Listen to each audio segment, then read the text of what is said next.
രാവിലത്തെ പണികളെല്ലാം കഴിച്ചു വെച്ചത് അച്ചുമോന്റെ സ്കൂള് വരെ ഒന്ന് പോകണം. കറിക്കുള്ളതെല്ലാം തയ്യാറാക്കി വെച്ചിട്ടുണ്ട്. അങ്ങനെ കേബേജ് ഉപ്പേരിയും ചിക്കൻ കറിയും വെക്കാന്ന് വിചാരിക്കുന്നു. പാല് കാച്ചിയെടുത്തു, മുട്ട പുഴുങ്ങിയെടുത്തു.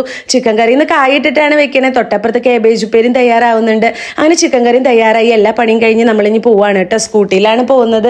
ശ്രീജേട്ടന് ഞാനാണ് പോകുന്നത്. പിന്നെ പാറമോൾ ഉണ്ടാവുമല്ലോ. അങ്ങനെ അച്ചുമോന് ടാറ്റയും കൊടുത്ത് നമ്മളിതാ പോവാണ് കേട്ടോ. നല്ല വെയിലാണ്.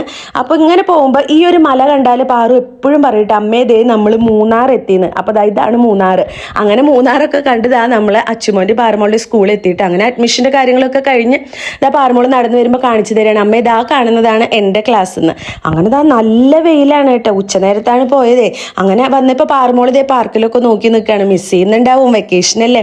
അങ്ങനെ പോരുന്ന വഴിക്ക് ഇതുപോലെ കുറേ ഭരണി കണ്ടിട്ടോ. ഒന്നും വാങ്ങിച്ചൊന്നുമില്ല. അങ്ങനെ ഈ ഒരു പ്രതിമയ്ക്ക് കയ്യും കാലൊക്കെ കൊടുത്ത് പാറമോൾ ഞങ്ങൾ ഈ കർട്ടൻ വാങ്ങാൻ പോയതാണ് കേട്ടോ. വാങ്ങാനെല്ലാം നോക്കാൻ വേണ്ടി പോയതാണ്. അങ്ങനെ അവിടെ നിന്ന് വന്നപ്പോൾ ഒരു ഷേക്ക് കുടിക്കാമെന്ന് വിചാരിച്ചു. ഷേക്കും 2 സ്നാക്സ് ഒക്കെ മേടിച്ച് കഴിച്ചു. നല്ല ചൂടായതുകൊണ്ട് തന്നെ ഇത് കുടിച്ചപ്പോൾ ഭയങ്കര ആശ്വാസം. അങ്ങനെ അതൊക്കെ കഴിഞ്ഞ് തിരിച്ചു വന്നപ്പോൾ ശ്രീജേട്ടന് ഒരു ഫോൺ വന്നപ്പോൾ മരച്ചോട്ടിൽ നിർത്തി. അയ്യോ എന്താ ഒരു ആശ്വാസം. ഈ ഒരു വീഡിയോ പാറമോൾ എടുത്തു തരുന്നതാണ്. അങ്ങനെ തിരിച്ചു വരുമ്പോഴാണ് നമ്മൾ നിറയെ താമര കണ്ടത് കേട്ടോ. നല്ല ഭംഗിയുണ്ട് താമര വിരിഞ്ഞ് നിൽക്കുന്നത് കാണാനായിട്ട്. അങ്ങനെ അതൊക്കെ കണ്ട് നമ്മൾ കടയിൽ വന്നപ്പോൾ അച്ചുമോൻ അവിടെ പണിയെടുക്കുകയാണ് കേട്ടോ.